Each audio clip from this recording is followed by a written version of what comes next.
Good morning everyone, আশা করব তোমরা সকলে ভালো আছো। বং সুস্মিতাস লাইফস্টাইলে তোমাদের সকলকে অনেক অনেক স্বাগত জানাচ্ছি, তোমাদের অনেক অনেক ভালোবাসা।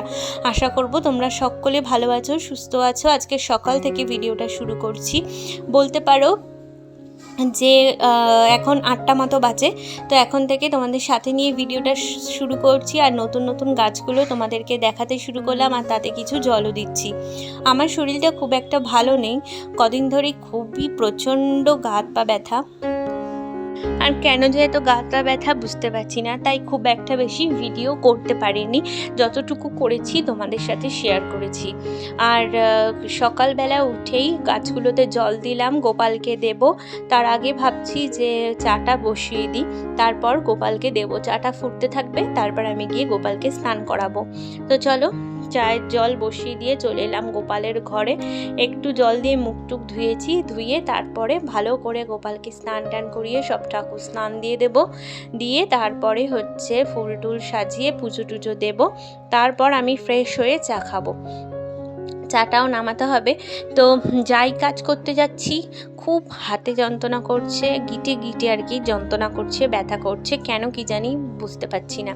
কিন্তু এত শরীরটা খারাপ বা এত যন্ত্রণা ব্যথা হওয়া সত্ত্বেও কিন্তু আমাদের প্রত্যেকটা মেয়েকেই কিন্তু ঘরের কাজকর্ম করতে হয়, প্রত্যেকটা বউকে কিন্তু ঘরের কাজকর্ম করতে হয়। তো কি করা যাবে, এই শরীর খারাপ যতই থাকুক না কেন, কাজকর্ম তো সংসারের করে যেতেই হবে বলো। আর সকালে উঠেছিও দেরি করে, আর চাটা কিচ্ছু করা হয়েছিল না, মা কত দিকে করবে, ওর জন্য আমি চাটা করলাম, করে এখন চা খাবো। চাটা ছেঁকে চাটা খাবো, আর দেখা যাক কি কাজকর্ম করি, তোমাদের সাথে যতটা পারবো শেয়ার করব। যখন ওষুধ খাচ্ছি সেই সময়টা ব্যথা ট্যাথা কম থাকছে, তারপরে আবার যেকে সেই একই। তো ডাক্তারের কাছে না গেলে তো চলছে না মনে হচ্ছে। তো দেখা যাক কতদিন কি করতে পারি, তোমাদের সাথে অবশ্যই শেয়ার করব। তারপর দাঁড়িয়ে দাঁড়িয়ে একটু ফ্রেশ হয়ে নিলাম। তোমাদের বললাম প্রথমে একটু জল দিয়ে মুখ টুক ধুয়ে আগে গোপাল দিয়ে নিয়েছি, কারণ আমি সকালে উঠে দু চোখ খুলেই মনে হয় আমার গোপালকে স্নান করিয়ে আগে জায়গা মতো বসাবো। কারণ সারাটা দিন যা গরম থাকে, সকালে উঠে গোপালকে স্নান করিয়ে দিলে গোপালেরও ফ্রেশ লাগে, আমার তাই মনে হয়। তার জন্য গোপালকে আগে ফ্রেশ করিয়ে দিই, আগে সমস্ত কিছু করি, তারপরে নিজে সমস্তটা করি। আর সকালে উঠে বাসি জামা কাপড় ছেড়েই কিন্তু গোপালের কাছে যাওয়া হয়, বা ঠাকুর ঘরে যাওয়া হয়, বা রান্নাঘরে যাওয়া হয়। আমাদের বাড়িতে রান্নাঘরকে এক প্রকার লক্ষ্মী ঠাকুর মনে করা হয়, লক্ষ্মী ঘর বলতে পারো। জামা কাপড় না ছেড়ে সে ঘরে মা একদমই প্রবেশ করতে দেয় না, আর ভীষণ রাগারাগি করে। তার জন্য বিয়ের পর থেকে এই অভ্যাসটা আমার কিন্তু আছে, আমি ঘুম থেকে উঠেই আগে বাসি জামা কাপড় ছেড়ে তারপরেই রান্নাঘরে যাই। তো চলো, তোমাদের সাথে অনেক কথা বলতে বলতে কিন্তু আমার মুখ টুক ধোয়া ফ্রেশ হওয়া হয়ে গেল। তো মা আর বাবা মিলে বলল গাছের বেগুন, লাউ শাক সমস্ত কিছু তুলবে। আর জ্যৈষ্ঠ মাসের আজকে সংক্রান্তি আগের দিন চলে গেছে, আজকে আষাঢ় মাসের 1 তারিখ। তো যেদিনের আর কি ভিডিওটা, সেদিন আষাঢ় মাসের 1 তারিখ ছিল। তো আমি আর মা এখন লাউ শাক খেতে পারবো, লাউ খেতে পারবো। জ্যৈষ্ঠ মাসে খায় না, প্রথম সন্তান যাদের থাকে তাদের খায় না আর কি, তারা খায় না। তো আমিও খেতাম না, খাইনি আর কি। তো আজকে বেগুন দিয়ে লাউ শাক করবে, আর একটা বেগুন রেখে দেবে। তো দেখা যাক, 2টো বেগুন হয়েছে গাছে, সেটাও তুললাম। আর একটা বেগুনের এই যে বড় বেগুনটার বীজ রেখে দিয়েছি। বেশ ভালোই লাগে গাছ থেকে সবজি তুলে সে রান্নাপাতি করে খাওয়ার মজাটাই, একটা আনন্দটাই আলাদা, সত্যি কথা। আর তার জন্য দেখো বেগুন 2টো তুলে এই যে এবার লাউ শাক কাটছে। আর এখন ভিডিও করতে করতে এমন অভ্যাস হয়ে গেছে, বাবা যদি কিছু একটা করতে যায় আমাকে সবার আগে ডেকে বলবে তুমি ভিডিও করবে না, এই জিনিসটার ভিডিও করবে না। তাই লাউ শাক কাটার জন্য আমাকে ডেকে নিয়ে এসছে, যে দেখাতে হবে তো গাছ থেকে লাউ শাক তোলা হচ্ছে, কাটা হচ্ছে। তো তার জন্যই ভিডিও করছি। তো প্রচণ্ড শরীরটা খারাপ লাগছে। দেখা যাক, এখন মার হাতে হাতে গিয়ে রান্নাঘরের কিছুটা কাজ করতে হবে।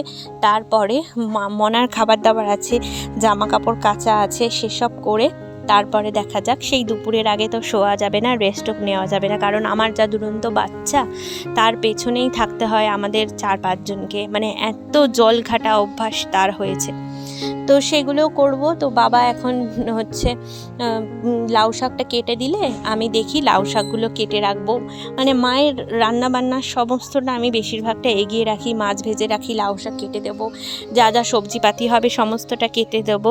আর কি বলো তো, রেস্ট নিতেই পারি, কিন্তু এই বিবেকবোধটা কাজ করে তো, যে একটা মানুষ একা হাতে সবটা করবে, তারপরে রান্না বান্না কাটা বাটা এই গরমের মধ্যে এই বিবেকবোধটা কিন্তু আমাদের কিছু মানুষের আছে আর কিছু মানুষের একদমই নেই।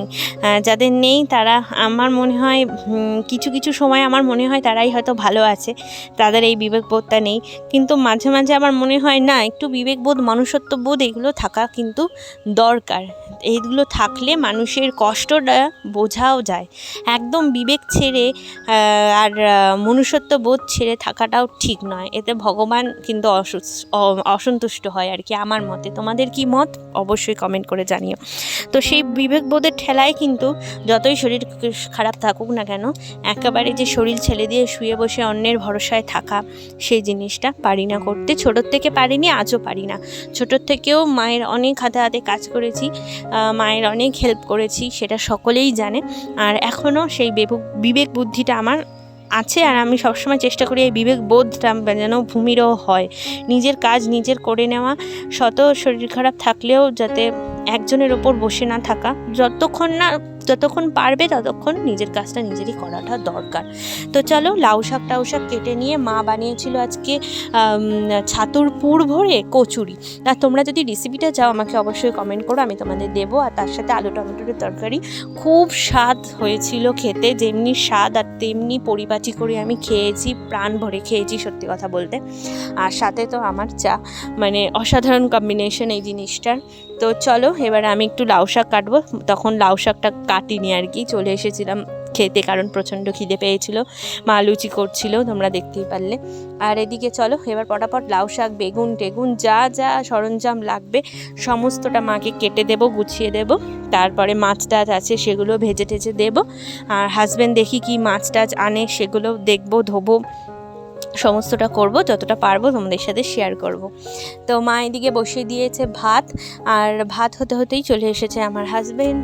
আর ও এনেছে হচ্ছে আজকে একটা মানে জ্যান্ত রুই মাছ এনেছে, পুরো গোটান। আর তোমাদের দেখাই এই মাছের পটকাগুলোকে, দেখো কীরকম দেখাচ্ছে। আমি তো এরকম পটকাই প্রথম দেখলাম। তো মাছগুলোকে ভালো করে ধুয়ে নিই, মাছগুলো সত্যি খুব টাটকা ছিল। তো মাছটা ধুলেই মোটামুটি হয়ে যাবে। তারপরে মাকে যেগুলো লাগবে ভেজে টেজে দেবো। তো আজকে এনেছিল হচ্ছে রুই মাছ আর ভোলা মাছ, আর এছাড়া আর কোনো মাছ টাছ আনেনি।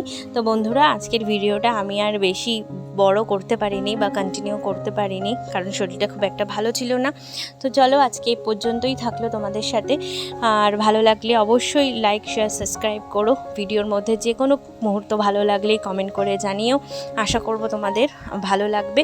ভালো লাগলে লাইক শেয়ার সাবস্ক্রাইব করো, পাশে থেকো।